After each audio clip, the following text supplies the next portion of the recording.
They eventually found the baby in the dryer, asleep but sweaty. Have you ever encountered true evil? I've told this story before, about meeting a murderer. Was a journalist on weekend duty. Got called out to a story. Guy claims his car was hijacked with his 2-year-old son in it.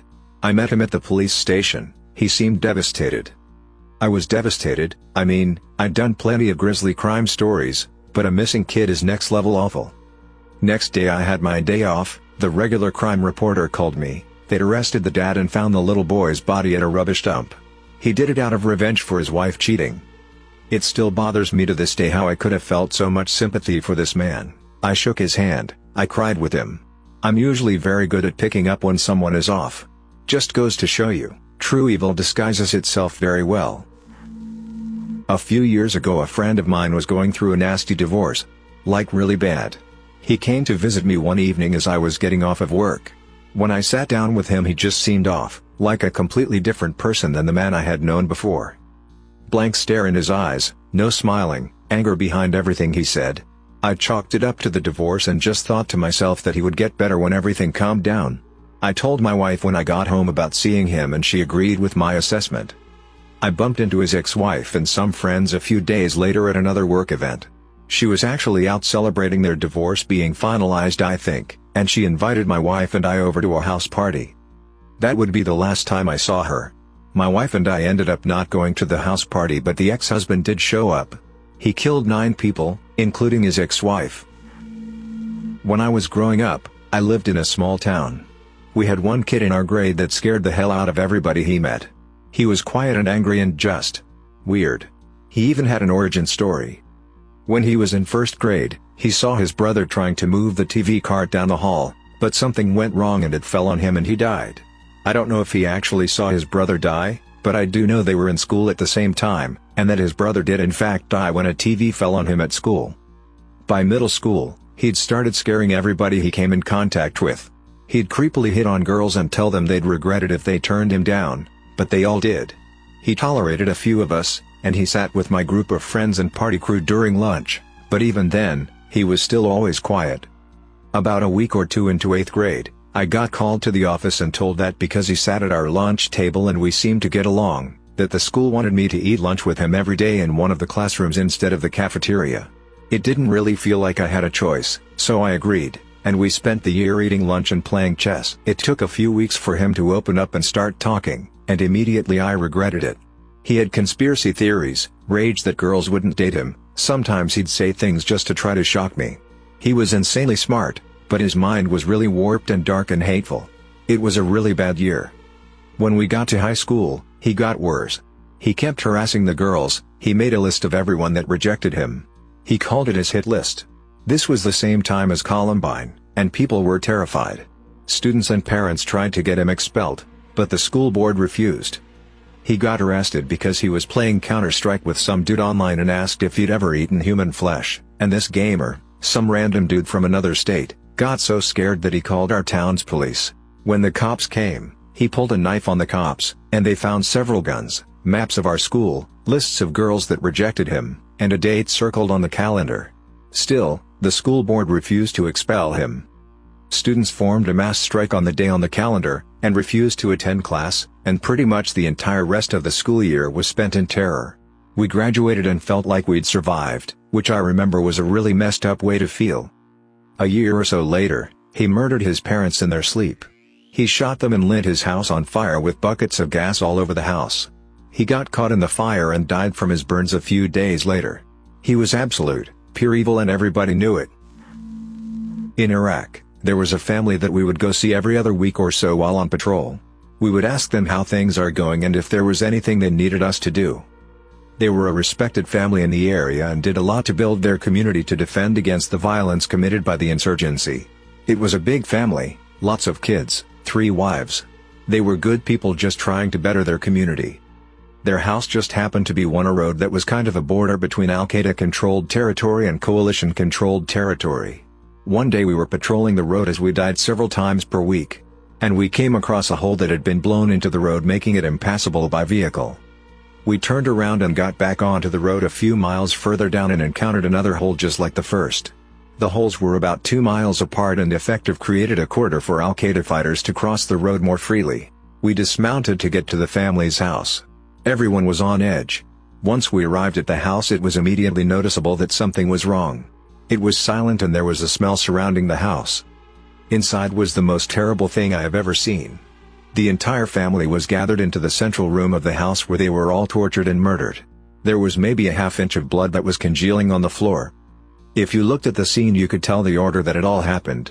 The father was killed last, the daughters were unclothed and laying face down, the mother was killed with a bullet. By the time we had arrived, they had all been dead for 2 or 3 days already. I think about this every day and I've had to stop to cry 3 times just to write it out.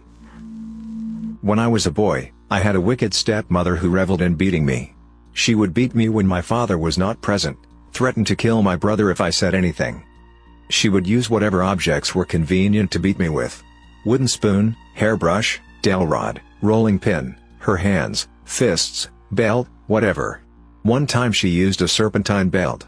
She'd hit me where it wouldn't be visible when my father wasn't around. At one point, she had me drop my pants and underwear, and beat me until I nearly passed out. I jerked out of pain and kicked off her lap, and got her in the face. She proceeded to pick me up by my leg and beat my balls with a wooden spoon. I'm not sure if she counted as evil, but she certainly counted as sadistic and vindictive. I haven't, but I think my girlfriend has. She works at a preschool/daycare.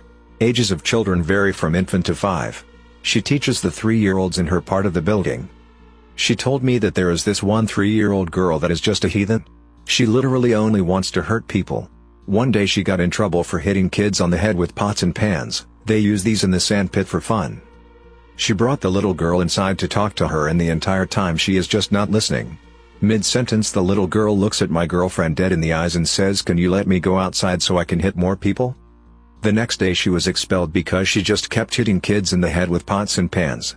Laughing about it. How do you get expelled from a preschool? When I was about 12, I was part of the best soccer squad at my local soccer club. It was quite a high level and had to work a whole year to get my spot in the starting 11. Was a great feeling to make it. Unfortunately, the kid whose spot I had taken was the coach assistant's son. When we received info about the start of the next season, he gave my father wrong info, which meant that I showed 2 weeks later than anybody else. I got punished by being sent in the B squad, lost all love for soccer in a few months and stopped playing indefinitely. Years later I realized that it was a mistake, but I had left the game for so long that I never believed I could make anything happen anymore. This dude stole a kid's dream just so his kid could play more regularly. What a horrible person. I know the girl who falsely accused my friend of rape, tried to get him kicked out of university and deported, and ruined his reputation, because her boyfriend found out about their one-night stand. I read the letters she wrote. The things she called him were appalling. It made me sick. Luckily he had saved their text conversations, and her story didn't hold up when cross-referenced with them. He still isn't the same. He had been recovering from depression, which made a swift and terrible comeback due to her. He has sworn to never sleep with someone he doesn't know again. When I see her, nice and smiling with her friends, I can't help but wonder how someone could be capable of such a vile action, just because she didn't want to own up to the fact that she cheated. The sheer uncaring for the well-being of others, the absolute lack of empathy, and the disrespect to actual victims astounds me. If she had gotten her way, his life would be practically over. Also, she could pretend to be a better person. I have never hated someone in my life, and I don't hate her. She doesn't even deserve that, but I wish people like her wouldn't exist. My stepmother's 6-year-old nephew is showing all the signs of being a sociopath and a sadist. He has severely physically harmed several students in his school, including trying to drown a classmate in the toilet several times. He once tried to strangle a little girl. He locked his older sister in a metal garden shed with a padlock for 4 hours in 100-degree weather and lied about it when asked. The police were called because his mom thought it was a kidnapping. They heard the girl screaming and released her. Their dog had puppies and they kept one. He slammed the dog's head in a car door, killing it. He routinely holds a lit lighter to his body, including his genitals. He enjoys hurting others. These people live in the mountains, and to get from their house to town, they have to come down the mountain, so a road that is on the edge of the mountain. The little boy unbuckled himself as his mom was driving around a bend, where there was a 200-foot drop on the other side, and put his hands over her eyes. More recently he found a belt with a metal buckle and started beating a neighborhood kid with it, One morning his mother came into the kitchen to get breakfast ready and found him hiding behind the doorway with a large knife. She dodged just in time as he swung at her. Even more recently his aunt gave birth to a new baby. My step-aunt woke to go get the baby for a feeding and couldn't find him. They looked everywhere. The 6-year-old was watching with a smile. They eventually found the baby in the dryer, asleep but sweaty. The boy regularly physically attacks his mother and sister, leaving them bloody and bruised. A few months ago I went up for stepmom's birthday and the little boy was present. We were all staying the night at the house. He spent the whole day being sweet and loving towards me until nighttime, when suddenly he stared at me with these horrible emotionless eyes and told me he didn't like me anymore and wanted me to leave. He then went around the hall and stared at me for a while. I didn't sleep that night. My father's cousin. My dad went on a business trip to a country in Asia for 2 years, and me and my sister went down south in the country to live with my mom. So my dad rented his apartment to his cousin and his wife. He stopped paying after 6 months, blaming it on being short on money, and then just ignored his calls after a year. When my dad went home after his business trip, me and my sister went with him back to his apartment to live there because it was closer to some better schools and gymnasiums. What we entered was an empty apartment. Everything had been picked clean. Our fridge, microwave that was in the wall, beds, TVs, couches, etc. What remained was a toilet, bathtub, and a kitchen bench, a stove and a sink. My dad was devastated. There were no signs of break-in either, since the door wasn't damaged, so we instantly knew who did it. Things eventually worked out after 3 years. We're living the normal life again, but I'm unsure what happened to my dad's cousin and the court cases. As far as I know, he's somewhere in Finland with his wife and kids. I unknowingly dated a narcissist. I knew something was wrong with him on our first date when I looked into his eyes. They were just cold, dead, empty. Like he had no soul. I was instinctively unsettled, but he was also smart, shy, and handsome, and I figured maybe he had high-functioning autism, so I brushed it off as social awkwardness. Wrong. He went on to be incredibly manipulative, abusing me in such subtle ways I was always doubting myself, and by the time he left me he had worn me down to a husk of the person I once was. We only dated for a few months, yet he managed to destroy me before I could figure out what was even happening. I never knew there were people like that in the world, people who are truly evil, and it rocked me to my core. I have been in therapy for years recovering from this. Always trust your first instincts. My former housemaster at boarding school. This man loved to beat students. He was known for it. Everyone feared this man. His name alone would send you running. The day I realized that he was a true sadist was when he was beating this kid for stealing, and he told me and some other kids to hold him by his legs and arms. He came back with canes that were as thick as mop sticks. When I saw those I realized he was a sadist, though that word was not one I used even though I knew what the word was. It just dawned on me how truly evil that man was. He went out of his way to get these ridiculously thick canes to use to beat 10 to 18-year-olds. After he beat you he would make you clear half a tennis court's worth of land until it was completely bare. This would take people hours to do.